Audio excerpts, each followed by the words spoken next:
Hey, Jason Klink here. I wanted to make this video to talk about the excitement of going into a new year. And if you're the leader, department head, CEO of an organization, there's a lot of excitement that builds from the last quarter of one year building into the first quarter of the new year.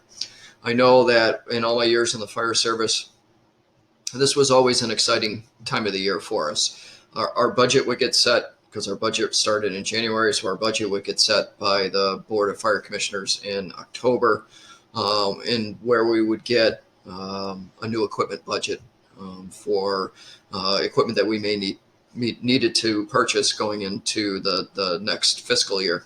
But outside of that, if there was any change in line or chief officers, we'd all sit down and meet and discuss our plans going into the new year. And it could be anything from the budget to training to policy changes or at least adjustments to policies, response plans, and any personnel issues that we would have to address at the beginning or the first quarter of the upcoming year.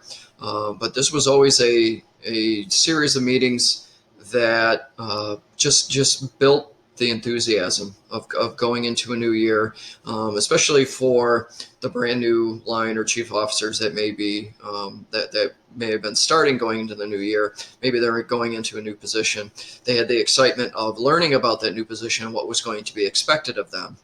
We were able to break down our organization as a fire department and break it down into our span of control and our line of supervision in order for the rank and file in the department to understand, who exactly they reported to, who would be putting out, any kind of mandates or memos or maybe training objectives going into the new year. And if anything was changing, either changing significantly or changing on the minor scale of things, that also would be put together prior to going into the new year, new fiscal year.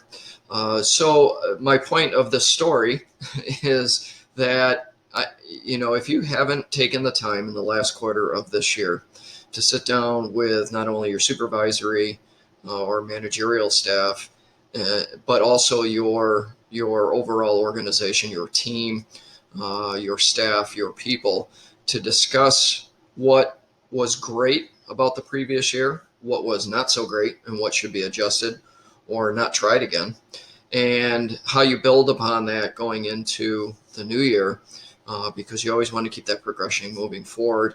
You want to make sure everybody has all the up-to-date information, and nothing slows up progress more than surprise changes, especially major changes to your team that they may or may not have been expecting or were a part of the decision-making process. So with everybody transitioning from 2020 into 2021, there's this air of, things have to get better. 2020, the anomaly that it was, we've never seen anything. I don't think anybody has seen anything like this before. There was many pivots, and there was the positives that went along with a lot of negatives. But it's taking those positives, building on those, and just creating that air of enthusiasm going into 2021, even if the current environment stays like it is and is expected to over the next 3 to 6 months. You still want to have that air of enthusiasm, so your people want to participate and that progression keeps moving forward. Just share some insight, a story, and hopefully creating an air of enthusiasm for you. If there's anything at all that I can do for you, don't hesitate to reach out. Drop a comment. I'd like to hear what you thought about this video and share it with anyone that you might think would get any value out of it. With that, I hope everybody has a very happy new year.